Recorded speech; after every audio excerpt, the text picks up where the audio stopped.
তোমাদের দাদা ভাইয়ের কথা মনে করছি। ও তো আমাকে ছেড়ে একদম থাকতেই পারতো না, এখন আমাকে ছেড়ে কি করে আছে।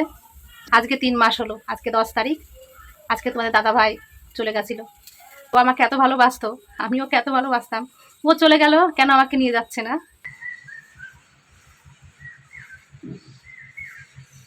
সবাইকে জানাই শুভ সকাল। তো সকাল সকাল আমি তোমাদের সামনে ছোট্ট একটা ভিডিও নিয়ে চলে আসলাম। তো আজকে অনেক সকালে ঘুম ভেঙে গেছে, ঘুম থেকে উঠেই বাইরে বেরিয়ে আসলাম। তো বাইরে বেরিয়ে দেখি ওই যে আমার বোন ফুল তুলছে, সাথী। তুই কি করিস? হ্যাঁ, আর এদিকের কাণ্ড দেখো, এদিকে ওর কাণ্ড দেখো। সকালবেলা ও ঘাস খাওয়া শুরু করে দিয়েছে। ওই ঘন্টু, ওই হইস। তো এই দেখো, এখানে যে মা কুমড়ো গাছ লাগিয়েছে।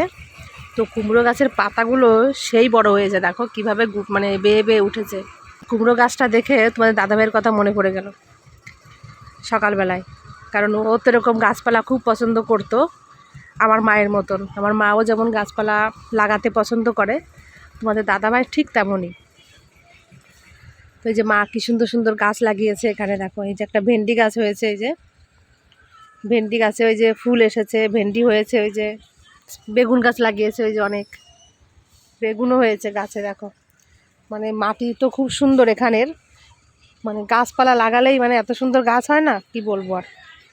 বেগুনগুলো দেখো কি সুন্দর হয়েছে, ওই যে কি দারুণ দেখাচ্ছে। দেখো অনেকগুলো যাই হোক বেগুন ধরেছে গাছে, এবং খাঁটি মাটি, ওই যে কি দারুণ দেখো গাছগুলো হয়েছে, গাছের জোর হয়েছে খুব সুন্দর।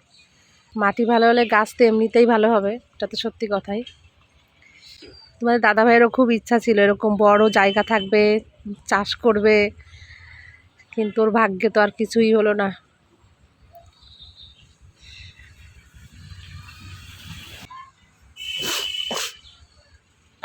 এই গাছটায় দেখো কত ডালিম হয়েছে, এই দেখো অনেকগুলো হয়েছে, ছোট্ট একটা গাছ তবু কতটা ফল ধরেছে দেখো। আর সকালবেলায় ওই যে বোন ফুল তুলছে গাছের।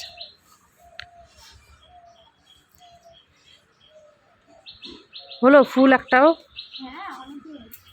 এই দেখো কি সুন্দর ফুল, এই ফুল এরকম ফুল পেলে পুজো দিতে তো এমনি ইচ্ছা করে, এত সুন্দর ফুল দেখো। আর এই একটা বেল গাছ, আমাদের কোথাও যেতে হয় না ফুল কিনতে, বাড়িতে সব কিছুই আছে। দেখো ঝাপটালে একটা বেল গাছ, তো নিচ থেকে যে বোন বেলপাতা তুলছে। এ গাছে ফল ধরেছে, বেলও হয়। তো এই দেখো আমাদের ওখানে যেমন কিনতে হয় সব কিছুই, আর এখানে টাটকা টাটকা বেলপাতা, একদম নিখুঁত বেলপাতা পাওয়া যাবে এখানে। কি সুন্দর পাতাগুলো দেখো, একদম নিখুঁত পাতা, কোনো কিন্তুক নেই পাতায়, এত সুন্দর পাতা।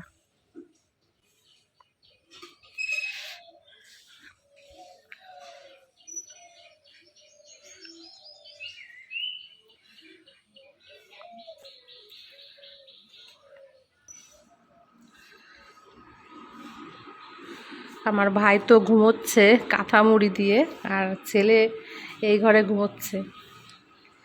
দুজন দু ঘরে ঘুমিয়ে আছে এখন, ছেলেকেও তুলতে হবে।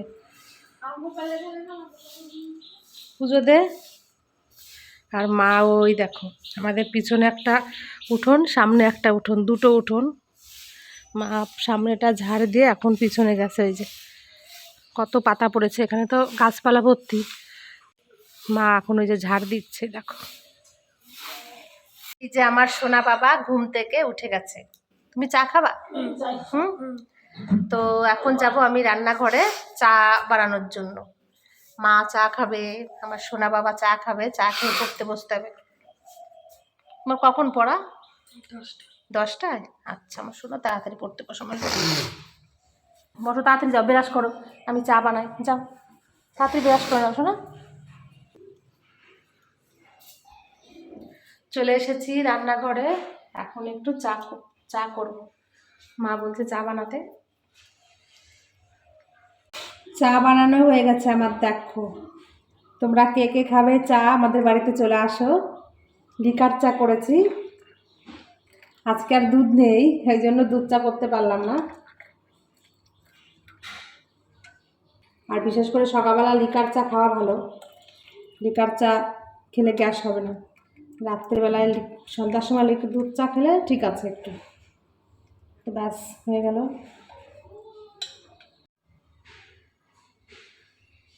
এই যে সবাই দেখো চা খাচ্ছে, মামা খাচ্ছে, মা খাচ্ছে, আমার ছেলে বসেছে, এই যে বড় মা আসছে চা খেতে।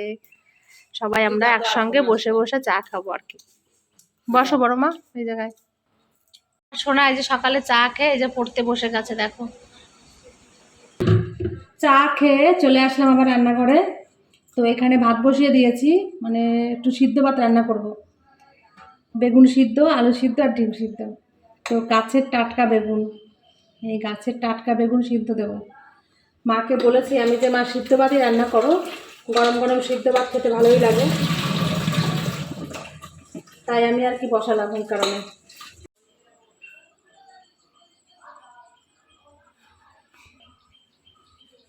কি করছিস অর্ণব? হ্যাঁ, বুনুকে হেলমেট পরাচ্ছিস? বাহ বাহ, কি সুন্দর দেখাচ্ছে না হেলমেটটা পরে। এসো না, ভালো দেখাচ্ছে। ওই দেখো দাদা পড়ছে, দেখো দেখো ওই দেখো, ওই দেখো দাদা পড়ছে। আরাধ্যা দেখো, ওই দেখো দাদা পড়ছে। ভালো দেখাচ্ছে শোনা দাদা। ওই বাবা রে, ভালো দেখাচ্ছে তাই। চুকি বাবা বাবা, কি সুন্দর দেখাচ্ছে। ইস ইস, কি খুশি কি খুশি কি খুশি।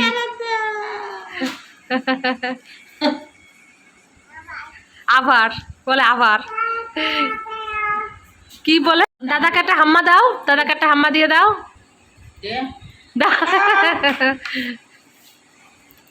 একটা হাম্মা দিয়ে দাও। ও তুই একটা দে, তুই একটা দে। বাবা দেখ, ওই বাবা রে, কি সুন্দর কি সুন্দর। ই হাততালি দিচ্ছে। পান খাচ্ছ আরাধ্যা? গগি আইনি বাগদা। থানা কোথায় বলে? বাগদা। জেলা কোথায়? বাগদা। বাড়ি কোথায়? গোয়ালবাগি। ওরে বাবারে, বাবার নাম কি বলো? সম্রাট। ওরে বাবা, বাবার নাম সম্রাট। চলে এসেছি রান্নাঘরে আবারও। তো এই যে ভাত বসিয়েছি, সকালবেলায় সিদ্ধ ভাত করলাম। আমাদের মহারানী তোমার সিদ্ধ ভাত খাবে না বলছে, আজকে 2-3 দিন ধরে সিদ্ধ ভাত খাচ্ছি, আমি সিদ্ধ ভাত খাবো না। তো এই যে এখন কড়াইতে ম্যাগি বসিয়েছে, ম্যাগি রান্না করে খাবে এখন। সকালবেলা রান্নাবান্না করলাম, সিদ্ধ ভাত, সবাই খাওয়া দাওয়া করলাম। খাওয়া দাওয়া করে তো বাইরে আসলাম। আবার বাইরে এসে দেখি আমার মা এই যে দেখো তোমার ঘাস নিড়াচ্ছে, কারণ এখানে একটু জঙ্গল জঙ্গল হয়ে গেছে না, তো সেই জন্য পরিষ্কার করছে। তো অনেকটা জায়গা পরিষ্কার করে ফেলেছে মা এই যে। আর এইসব গাছে দেখো বেগুনও হয়েছে, কি সুন্দর। মায়ের হাতে এমনি সবজি হয় ভালো। ওই পাশে আরো সুন্দর, কি সুন্দর করে দেখো নিংড়াচ্ছে মা। আর আমার দিদা বুড়ি দেখো কি করছে, আম নিয়ে আসছে। আমার তো অনেক আম পড়ে তো গাছের নিচে, তো সেই গাছের নিচ থেকে আম ওই যে নিয়ে আসলো। এখন ওই আম দিয়ে নাকি ডাল কিংবা চাটনি, যাই হোক কিছু একটা করতে হবে। তো ওই যে দিদা আম কুড়াচ্ছে দেখো।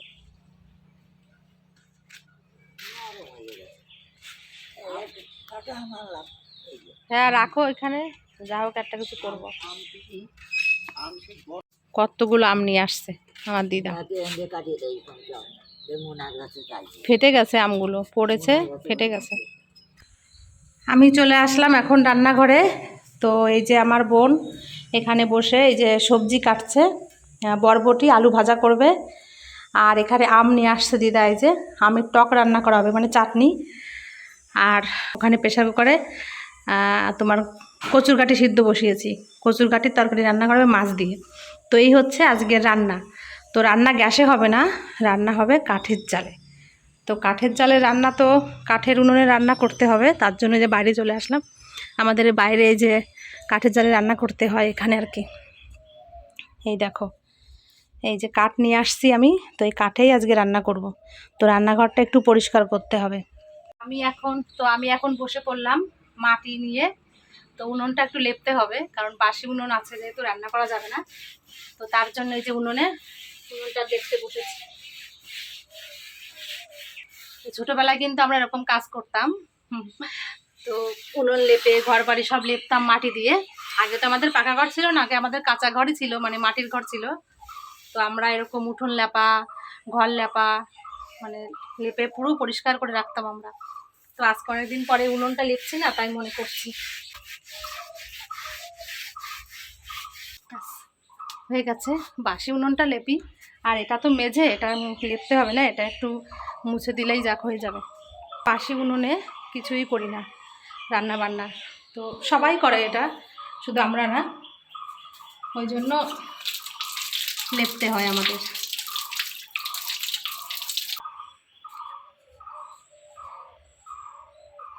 সকালে গ্যাসে রান্না হলো, তো দুপুরবেলা হবে কাঠের জালে রান্না। আমাদের বাড়িতে তাই করে আর কি, বেশিরভাগ ওই সকালে একবার করে হয়তো গ্যাসে রান্না করে। হয়ে গেছে কাটা আলু বরবটি? আচ্ছা, দে আমি তাহলে বসিয়ে দিই। এখানে সব কিছু রেডি হয়ে গেছে। তো বোন এই যে তোমার বরবটি আলু কেটে দিল, আমি ধুয়ে রেখে দিলাম। এখানে কচুর কাঠি সিদ্ধ করেছিলাম কুকারে, তো আমি এই যে মানে খোসা ছাড়িয়ে রাখলাম। চাল ধুয়ে রেডি করে রাখলাম। এই যে মাছ ধোয়া কমপ্লিট হলো। আর এখানে এই যে আম কেটেছে, জলে ভিজিয়ে দেন, কষ্টটা বেরিয়ে যাবে। ঠিক আছে, এখন চলে যাচ্ছি রান্নাঘরে। সমস্ত কিছু গুছিয়ে নিলাম একবারে, কারণ বারবার আসা যাওয়া করা যাবে না, ওইখানে বসে রান্না করতে হবে। কাঠের জাল তো, সমস্ত কিছু গুছিয়ে রান্না করতে হয়। চলে আসলাম রান্নাঘরে সব কিছু নিয়ে। রান্না বান্না শুরু হবে আমাদের, তাই তো? এটা হচ্ছে আমাদের পিকনিক।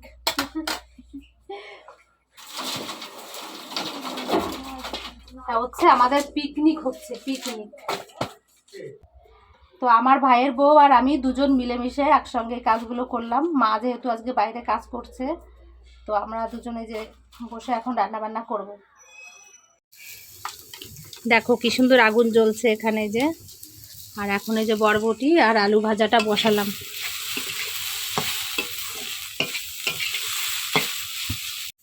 এই রান্না করছি আর তোমাদের দাদা ভাইয়ের কথা মনে করছি। ও তো আমাকে ছেড়ে একদম থাকতেই পারতো না। হসপিটাল থেকে শুরু করে যেখানে যেত, মানে আমি না গেলে হবেই না ওর। তো ও এখন আমাকে ছেড়ে কি করে আছে, সেটাই আমি রান্না করছি না, আর বসে বসে চিন্তা করছি। আজকে 3 মাস হলো, আজকে 10 তারিখ, আজকে তোমাদের দাদা ভাই চলে গেছিল। তো এই 3 মাস হলো আজকে, তাই 3টে মাস ও কিভাবে আমাকে ছাড়া আছে, সেটাই বসে বসে চিন্তা করছি আর কি। তাই তো বলছি যে ও আমাকে এত ভালোবাসতো, আমি ওকে এত ভালোবাসতাম। ও চলে গেল, কেন আমাকে নিয়ে যাচ্ছে না? সেই 3টে মাস আমি ওকে ছাড়া আছি না, তাই অবাক হয়ে যাচ্ছি আর কি। ও কেন আমাকে নিয়ে যায় না? ও যদি সত্যি আমাকে ভালোবাসতো তাহলে আমাকে অবশ্যই নিয়ে যেত ওর কাছে। কিভাবে আছে ও, একা কেমন আছে, মাঝে মাঝে এইগুলোই খুব চিন্তা করি। একা শুয়ে এসে যখন আমি একা থাকি, তখন বেশি চিন্তা করি এইসব বিষয়ে আর কি। বোনের বাড়িতে গেছিলাম, সবাই আনন্দ করছে, খাওয়া দাওয়া করছে, তোমাদের কি বলবো। তো সেখানে যেও মানে আমি ঘরে ভেতর বসে আমার কাঁদতে হয়, কারণ আনন্দ অনুষ্ঠান, ভালো মন্দ খাওয়া খাই, এটা দেখলে আরও তোমাদের দাদাভাইয়ের কথা বেশি করে মনে পড়ে। তখন আরও খুব কষ্ট হয়। সবাই আনন্দ করছে, খাওয়া দাওয়া করছে, ঘরের ভেতর আমি চুপচাপ শুয়ে আছি, আমার ভালো লাগছিল না। তো ওই জন্য কোথাও বেড়াতে যেতে ইচ্ছা করে না। বাবার বাড়িতে আসি একটু, মা আছে, জন্ম মাটি, ওই জন্য এখানে মোটামুটি একটু আসি। জন্ম মাটিতে সবার একটু টান থাকেই, সেই কারণে বাবার বাড়ি আর শ্বশুর বাড়ি 2 জায়গায় যাওয়া আসা করছি। যাব বাবার বাড়ি, আবার বিরাটিতে আবার যাব। মা ফোন করেছিল, মায়েরও কষ্ট হয় আমাকে ছাড়া থাকতে, সত্যি কথা বলতে। তো ওই জন্য ছেলেকে এবার ভাবছি, ছেলেকে বললাম যে চল স্কুল ছুটি আছে এখন, যে ঘুরে আসি ওখানে, তোমার কদিন থেকে আসি ঠাম্মার কাছ দিয়ে। ছেলে যাবে না, তো ছেলে না যায় না যাক, ছেলে বাড়িতে থাকবে, মা বাড়িতে, আমি চলে যাব। তো মা আবার বলছে আজকেই যেতাম আমি বাবার মানে বাড়িতে বিরাটিতে। তো মা বলছে একটু ধান সিদ্ধ করবে, মানে ধানের কাজটা একটু করে দিয়ে তারপর যেতে বলছে আমাকে। তো আর কি করব, মা যখন বলেছে আমাকে, কোনোদিন তো মায়ের কাছে এসে কি কোনো থাকতেও পারিনি, কোনো মাকে সাহায্যও করতে পারিনি কাজকর্মের বিষয়ে। তো মা যেহেতু বলছে ধানের কাজ করবে, মানে ধান সিদ্ধ করবে, তো তার জন্য একটু থেকে যাব আর কি, 2-3 দিন হয়তো। তারপর আবার বিরাটিতে চলে যাব মায়ের কাছে, শাশুড়ি মায়ের কাছে। মায়েরও আমাকে ছাড়া থাকতে ভালো লাগে না। কাণ্ড, তোমাদের দাদা ভাইয়ের কথা ভুলবো কেমন করে? তোমাদের দাদা ভাইয়ের কথারও মনে করিয়ে দেয় এই যে আমার বোন। তোর কথা আর কি বলবো, এই যে রান্না করছি আমি, ও দেখো এই যে আম মাখিয়ে নিয়ে চলে আসছে। তোমাদের দাদা ভাই এরকম আম মাখা খেতে খুব পছন্দ করতো, মানে ওই একা একা আম মাখা করে খেতো আর কি বাড়িতে বসে। তো আজকে দেখো ওই যে মানে প্রত্যেক দিন ওর আম মাখা চলবেই চলবে। তো আমাকে এই যে আম মাখিয়ে আমার কাছে নিয়ে আসছে, বলছে দিদি খাও। তাই তোমাদের দাদা ভাইয়ের কথা আবার মনে পড়ে গেল, কি করব।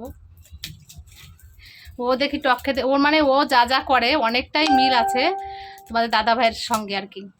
বিশেষ করে আমি যেগুলো খেতে ভালোবাসি সেইগুলো জামাইবাবুর সাথে অনেক মিল আছে। কাঁকড়া খেতে পছন্দ করে, চিংড়ি খেতে পছন্দ করে, টক খেতে পছন্দ করে, মানে ও যেটা পছন্দ করতো দেখি সেম এই আমার বোন, এও সেম একই রকম। এই দেখো এই যে মাখিয়েছে আম। ঝাল হয়েছে ভালো?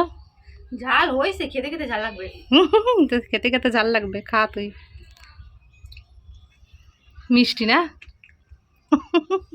টক, আজকে আমার টক লাগছে। তাই? ঠিক আছে, আমি একটু খাই এবার।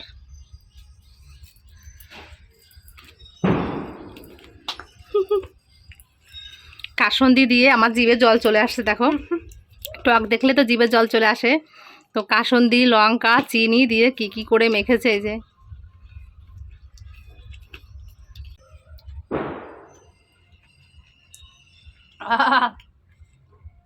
সেই টক।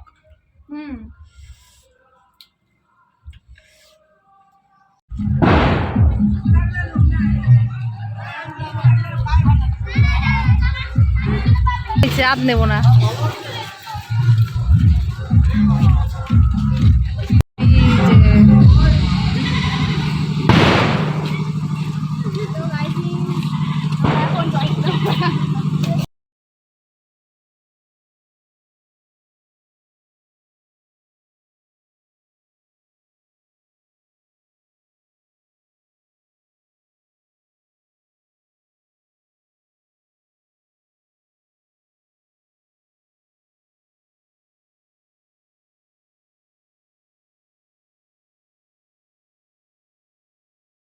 রান্না করতে করতে দৌড়ালাম একটু মানে রাস্তায়, কারণ আমাদের এখানে বিজেপির মিছিল বেরিয়েছে আজকেরা, তো তাই একটু দেখতে গেছিলাম। তো দেখো আবির দিয়েছে, আমার মাকে তো ধরে বেশি করে দিয়ে দিয়েছে, আমাকে একটু দিল। যাই হোক, এই হচ্ছে ব্যাপার। তো রান্না বন্ধ করে গেছি, আবার এই যে রান্না করব।